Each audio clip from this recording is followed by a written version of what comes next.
नमस्कार, मी लतिका। आज आपण कुपा फ्राय बनवूया। तर त्यासाठी बघा ही मच्छी मी कापून आणलेली आहे, स्वच्छ धुवून घेतलेले, 2 ते 3 पाण्याने स्वच्छ चोळून धुतलेले। त्यासाठी साहित्य मला पुष्कळ कमी डाळलेलं, तुम्ही फक्त रव्यामध्ये करून दाखवा। तर हे 2 चमचे रवा घेतलेला आहे, बारीक 0 नंबरचा, हळद घेतलेली आहे, ही धने पावडर आहे, ही मिरची पावडर आहे, गरम मसाला पावडर आणि 1 चमचे ह्याच्यामध्ये लिंबाचा रस घेतलेला। ह्याच्या जागी तुम्ही कोकमचं पाणी घेतलं तरी चालते, आगळ घेतलं तरी पण चालते। मच्छीला पहिलं ना आपण लिंबाचा रस लावून घेऊया, चुळून सगळीकडे वर खाली असं लावून घ्यायचं। सगळीकडे लावून घेतलेलं आहे। आता ह्याला आपण 5 मिनिटं किंवा 10 मिनिटं असंच ठेवून देऊया। आता हे सगळं आपल्याला मिक्स करायचं आहे, एका जागी मिक्स करून घेतले बघा अशा पद्धतीमध्ये। आता त्याच्यामध्ये चवीनुसार मीठ टाकायचं आणि कालवून घ्यायचं। मीठ टाकल्यावर पण चांगलं असं बघा मिक्स करून घेतलेलं आहे। आता बनवाय घेऊया।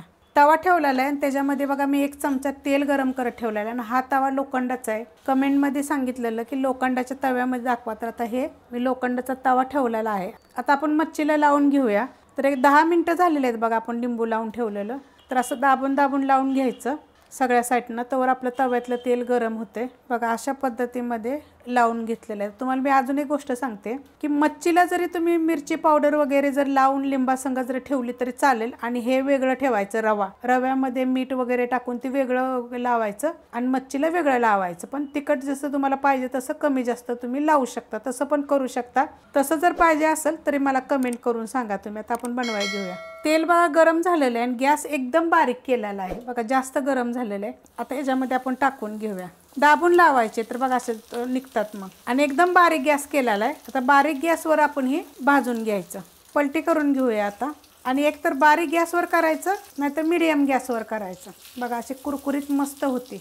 आता एका साईडला लावून ठेवायचं, मध्येच ठेवायचं नाही त्या बघा, असं एक साईडला लावायचं म्हणजे एकदम कडक होते। एक साईड चांगली भाजली की नाही की दुसरी साईडला मग अशा मध्ये साईडला लावून ठेवायचं बघा, अशा एका बाजूने। तवा गरम असतो ना त्याच्यामुळे ना एकदम कडक अशा छान भाजतात। आता बाकीच्या मी ह्याच्या बाजूनं लावून घेते। अशा एक बघा आता ठेवून घ्यायच्या, ह्या साईडला सारायच्या आणि गॅस बारीक आहे एकदम बघा। अशा पद्धतीने आता ह्या मी लावून घेतलेले आहेत। आता हे बारीक गॅसवर बघा हे भाजून घ्यायचं। हे भाजतंय तवर हे ना इकडचं पण आपलं साईडचं पहिले आपण एक बाजू भाजली होती, दुसरी बाजू बघा किती मस्त अशी भाजलेली, अशा पद्धतीत भाजते। कारण तवा गरम होतं ना, मग हे साईडचं पण चांगलं खरपूस भाजते। पण आपलं असं हलवत राहायचं थोड्या वेळानं, असं एकदम साईडला सारायचं म्हणजे एकदम कडक अशा मस्त होतात। मग काय करायचं, जेवढं आपल्याला खायचं तेवढं खायचं आणि बाकीच्या मग एका पॅक बंद डब्यामध्ये ठेवायचं आणि जेव्हा खायचं तेव्हा तव्यात गरम करायचं।